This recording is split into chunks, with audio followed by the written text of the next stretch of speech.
ઉપેન્દ્ર વજ્રા છંદ, જેમાં આવશે એનું ગણ, યતિ અને ઉદાહરણ. અત્યારે અક્ષર મેળ આવશે પહેલા, પછી અક્ષર મેળ પતી જાય પછી માત્ર મેળ. સંખ્યા મેળ એ અક્ષર મેળનો પેટા પ્રકાર. હા, એટલે એમાં 3 છંદો છે, અનુષ્ટુપ, મનહર અને ગણાક્ષરી. એમાં ગણાક્ષરી નથી પૂછાતો પરીક્ષામાં. એટલે અનુષ્ટુપ ને મનહર 2 સંખ્યા મેળ થઈ ગયા. હવે આપણે અક્ષર મેળ પ્રોપર લઈશું કેમ કે મોટો છે. પછી છેલ્લે આવે માત્રા મેળ.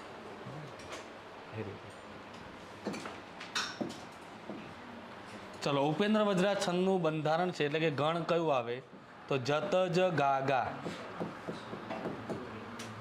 યતિ આવશે 5મા અક્ષરે.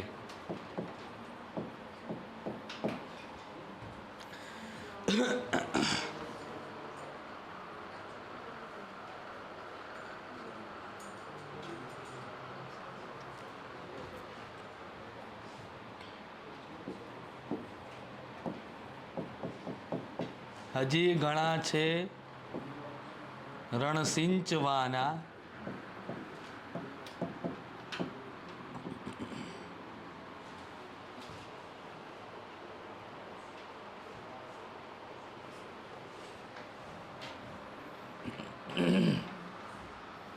પહેલી એક પંક્તિથી આપણે જરા સમજીએ, પહેલી એક પંક્તિથી સમજીએ કે આ જે બંધારણ હોય છે તે કઈ રીતે કામ કરતું હોય છે. ઉપરવાળો. હવે તમને પેલું સૂત્ર તો આવડતું જ હશે, યમા તારા જબાન સલગા.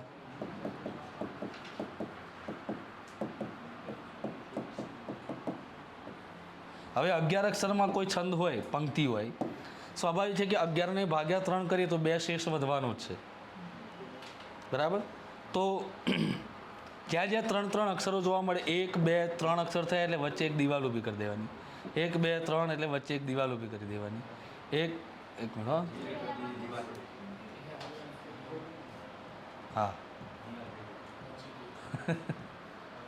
1 2 3 અહીંયા થઈ ગયું, 1 2 3 અહીંયા થઈ ગયું, 1 2 3 અહીંયા થઈ ગયું. બરાબર? 2 અક્ષર રહી ગયા. હવે આપણે જોવાનું છે કે ભાઈ પહેલો જે ગણ છે કયો છે? જ ગણ છે. જ ગણનું ફૂલ ફોર્મ શું થાય? એનું બંધારણ કયું? જભાન. જભાન પ્રમાણે અક્ષર કેવો હોવો જોઈએ? પહેલો આપણે પહેલાં અહીંયા ઉતારી લઈએ બંધારણ, પછી ખબર પડે કે કવિએ ક્યાંય છૂટ લીધી છે કે નહીં. બીજું બંધારણ કયું છે? તગણ. તગણનું ફૂલ ફોર્મ શું થાય? તારાજ. પછી પાછું કયો ગણ છે? જગણ. જગણ પ્રમાણે જભાન. પછી છેલ્લે શું કીધું? ગા ગા, એટલે કે ગુરુ. ગુરુ 2 અક્ષર વધી પડ્યા. હવે જભાન પ્રમાણે જ પ્રમાણે પહેલો અક્ષર લઘુ છે, યશ છે. ભા પ્રમાણે ગુરુ છે, યશ છે. ન પ્રમાણે ગ લઘુ છે, યશ છે. ધ્યાન અહીંયા આપો બેન, લખવાનું પછી રાખો. જ્યારે કોઈ પણ લેક્ચર, કોઈ પણ વિષય હોય, જ્યારે બોર્ડ દ્વારા તમને જ્યારે સમજાવવામાં આવતું હોય ત્યારે હંમેશા એની ઉપર એક ઉદાહરણ ધ્યાન આપી દો. પછી શું થાય કે પછી ક્યાંક ક્ષતિ રહી જાય, એના કરતાં અહીંયા ધ્યાન આપી દો. તો જ પ્રમાણે અહીંયા પહેલો અક્ષર લઘુ હોવું જોઈએ છે. ભા પ્રમાણે ગુરુ હોવું જોઈએ છે. બરાબર? આ જી છે દીર્ઘ છે, હો. રસ્વ આ રીતે લખાય. ઓકે.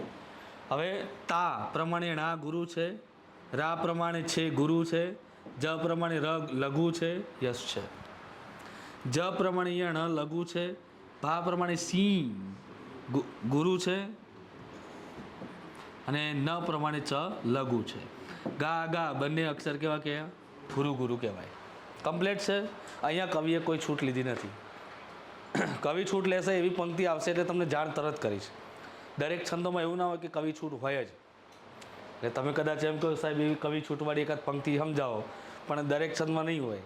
એ ભાગ્ય ક્યાંક આવી જાય તો વળી મળી જાય. ઓકે. હવે શું કીધું? 5મા અક્ષરે યતિ આવે, એટલે કે જ્યારે ગાઈએ છીએ ત્યારે 5 અક્ષરે અટકીએ. અને એક નિયમ છે કે યતિ ક્યાં આવે ખબર છે? તમારે કોઈકને પૂછવાનું, કોઈક ગુજરાતી પ્રોફેસર હોય, જાણકાર હોય, એને પૂછવાનું કે યતિ ક્યાં આવે, તો એમ જ કહે છે કે ભાઈ જ્યાં અક્ષર કીધા હોય ત્યાં જ યતિ આવે. આમ મતલબ કે કંઈક તો એવી નિશાની હશે ને એની, યતિ આવવાની કોઈક તો નિશાની હશે. તો તમને એક સરસ મજાની યુનિક અને શોર્ટ ટ્રીક આપું છું. શોર્ટ ટ્રીક એટલે યતિ માટે કોઈ શોર્ટ ટ્રીક ના હોય, એ તો ગાતા આવડતું હોય તો જ યતિ આવડે, પણ ગુરુ અક્ષર સિવાય યતિ ક્યાં ના આવે. ગુરુ અક્ષરને લંબાવી શકાય છે એટલા માટે યતિ ત્યાં જ આવે. લઘુ અક્ષરને જો લંબાવી શકાતું નથી એટલા માટે યતિ ક્યારે લઘુ અક્ષર પર ના આવે. જો ટ્રાય કરો. હવે આનું લક્ષણ કયું છે? ઉપેન્દ્ર વજ્રા, પછી બીજો એક આવશે ઇન્દ્ર વજ્રા, અને ત્રીજો આવશે ઉપજાતિ. ત્રણે ત્રણનો એક જ રાગ છે, લક્ષણ પણ એક જ છે. આ તમને આવડે જ છે.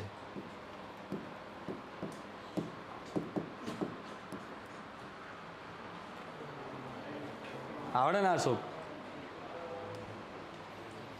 ત્વમેવ માતા ચ પિતા ત્વમેવ ત્વમેવ બંધુ ચ સખા ત્વમેવ. હજી ગણા છે રણસિંચવાના. અટક ક્યાં અટક્યા? પાંચમા અક્ષરે, અને ગુરુ જ હોય. જુઓ, હજી ગણા છે રણસિંચવાના. બરાબર, એ રીતે અટકવાનું હંમેશા યતિ ગુરુ અક્ષર પર જ હોય, એટલે આપણને એ યાદ રહે. પણ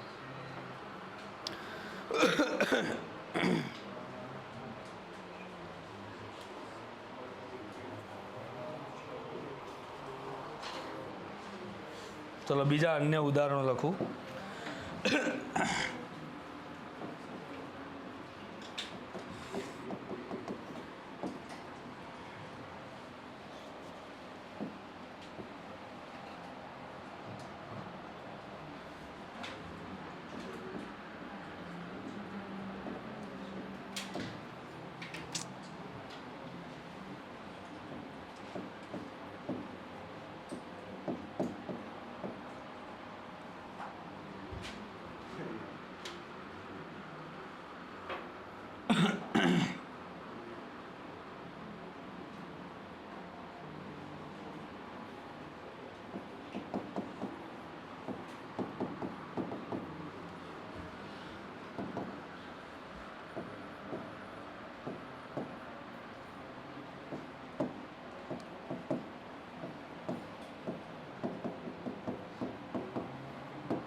ઈ મોટો આવે.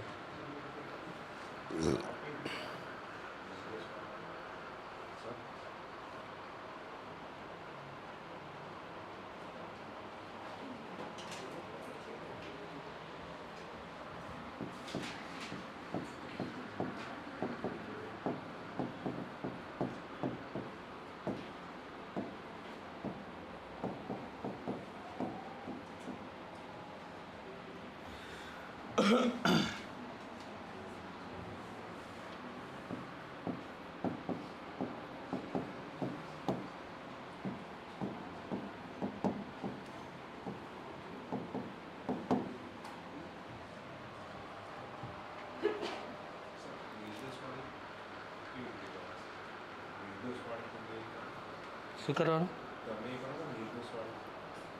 બોલવાનું કઈ રીતે? દીર્ઘ દીર્ઘ જ કરે. દીર્ઘ દીર્ઘ. આમે જો છેલ્લા બે અક્ષર ગુરુ ગુરુ હોય એ પ્રમાણે. Yes, very good. દયા હતી ના નહીં કોઈ શાસ્ત્ર, હતી તહી કે વડમાણ સાઈ નિર્દોષ ને નિર્મળ આંખ તારી હતી હજીયો વનથી અજાણ સમાન પલ્લા વિધિની તુલાના જયા જયો તે મનના જ બહાના બ અડધો છે. વિચાર કરો, કવિને ખબર તું બહાના શબ્દ લખવું હતું, પણ હવે બહાના શબ્દ આખું લખી નાખે તો 12 અક્ષર થઈ જાય, એટલે એને બ અડધો કરી નાખ્યો.